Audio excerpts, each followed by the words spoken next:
Hello everyone. I wanted to get the word out there and show you the fastest method of getting Kamura points in Base Monster Hunter Rise. So without further ado, here is how you can get 1/3 Kamura points in 1 hour.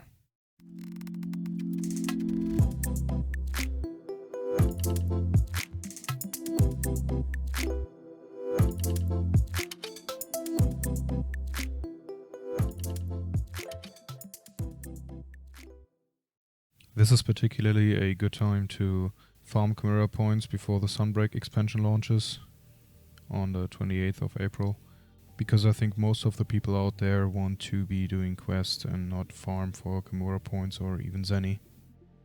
The method I'm showing you is an abbreviation of routes I've seen before, but none of those were as efficient and streamlined as this one, which is why I wanted to do a video about it. With the method I'm showing you, you will have a gather node density of 1 node every 12 seconds, and you will gather a total of 24 nodes in 5 minutes. Here are some numbers to explain the proclaimed 333,000 points per hour. You will gather 8 fossils worth 162 to 666 points, 9 scorched ores worth 150 to 600 points, and 7 iridescent ores worth 210 to 750 points. So the range based on those numbers plus a 1.2 multiplier from a dango, more on that later, is 14,817 to 57,520 points in 5 minutes, which averages for me at around 26 to 28,000. To get the mentioned 333,000 points in an hour, you would need an average of 27,750 points. As a bonus on top, you'll get the same amount of Zenny without the multiplier of 1.2 applied, so roughly more than 1 golden egg every 5 minutes. Now what can you do with Kamura points? You'll get the most usage out of your Kamura points at the Argosy. For example, buying Pale Extract to craft Mega Armor Skin or Mega Demon Drug, buying the Gloam Grass Bud for crafting Dust of Life, or converting your Kamura points into Zenny by buying the ores, which are sometimes sold under the Rare Finds tab at the Argosy.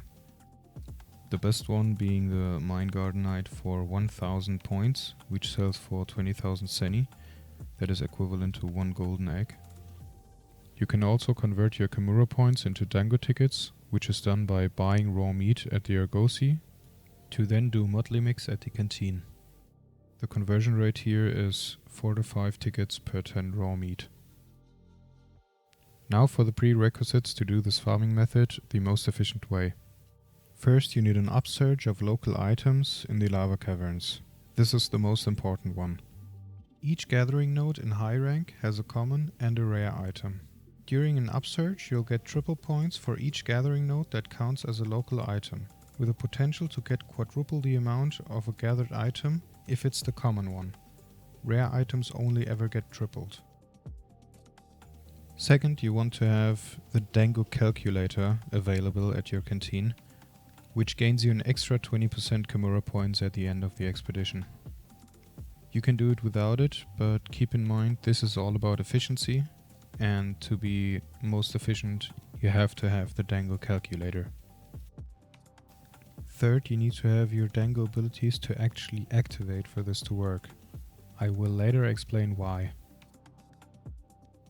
The most important armor skills are Geologist level 3, Evade Extender level 3, Wirebug Whisperer level 3, Wall Runner level 2, and as a bonus I did put in level 5 Constitution to reduce the evasion stamina costs by 50%, and Stamina Surge level 1 to speed up the stamina recovery a tiny bit.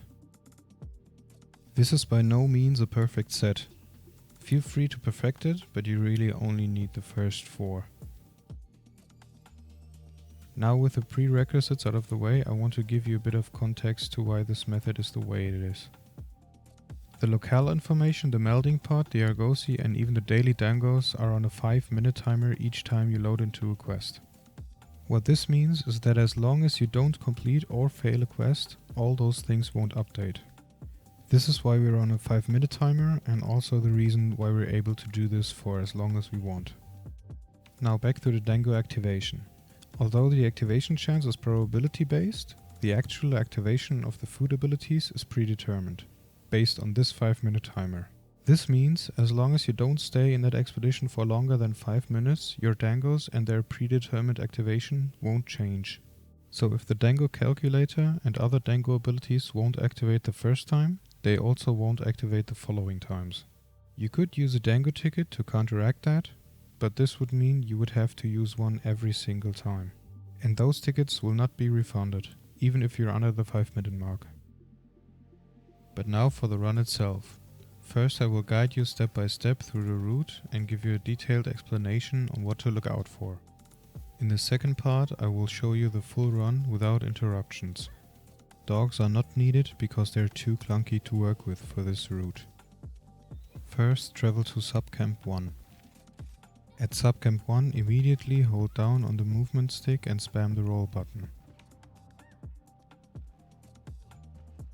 Now aim to the right of the two rocks, wirebug upwards, and do an aerial evade to the rock with the mining node in front of it. From here you want to aim to the left of the rock as shown in the video. Again, wirebug upwards and aerial evade to the giant wirebug. To save time, you'll want to land right on top of it and spam the circle button to use the wirebug mid-air. This avoids the otherwise lengthy animation.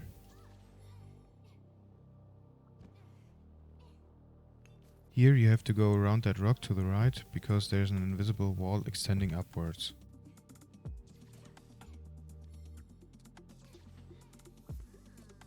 The gathering nodes we're farming all have a downtime of 4 minutes.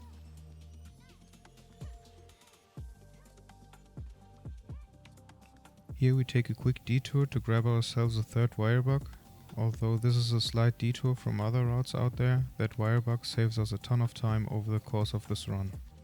Remember to always roll whenever it is appropriate to. With Evade Extender level 3, rolling is faster than running.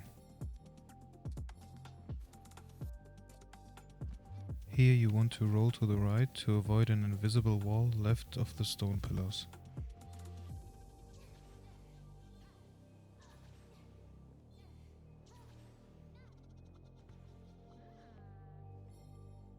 At this point, aim for the flower bed and up to the edge of the volcano cloud.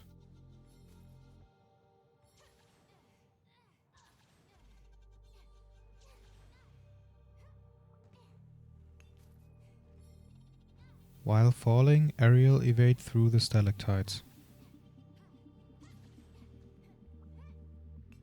Keep in mind you can open the menu and return from the quest anytime you want. If you're not comfortable with your pace or you made too many mistakes, just try again. Better be safe than sorry. Once the 5-minute mark is reached, the locale information and the daily dango will have changed and you will not be able to do this run for a while. Here I made a small mistake that cost me a second or two. However, this is no big deal because we have to wait for the nodes to respawn after roughly 4 minutes into the run anyway. So as long as the mistakes are rare and rather small, this doesn't make a difference.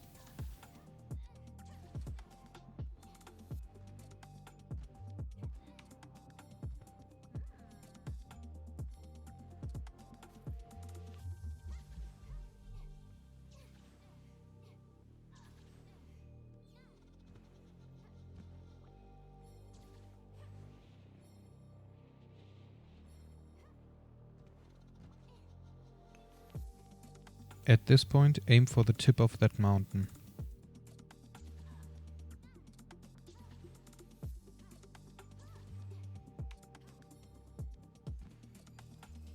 Pan the camera to the right to get a better view of the mining node you want to land on.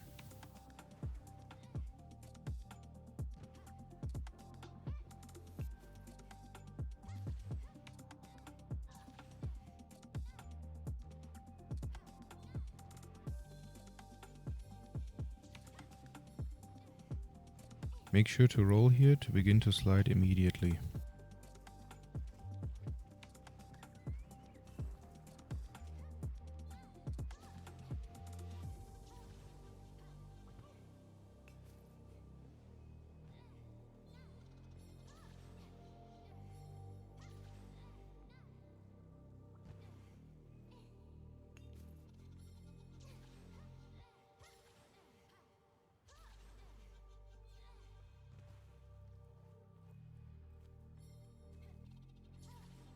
From here, travel back to Subcamp 1 and repeat the route up until the second purple iridescent ore. That one will be the last gathering node.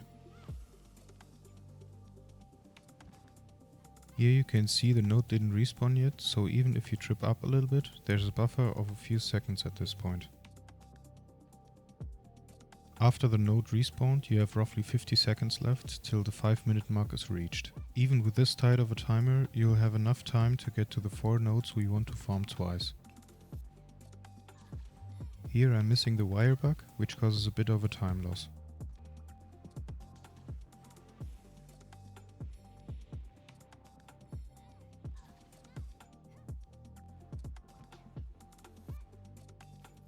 And here I overshot with the evade, or angled it poorly, which causes a tiny time loss. The time loss here is not that big because the node wouldn't have been ready at the time I could have been there. At the last section, from where the second round starts until the end, you also have a time buffer of a few seconds. I would estimate a buffer of 7ish seconds. In this run I got particularly unlucky with the node RNG, which is why the point total is one of the lowest I've ever had. Here are a few end screens of other runs to show you that this isn't a typical point total for that route.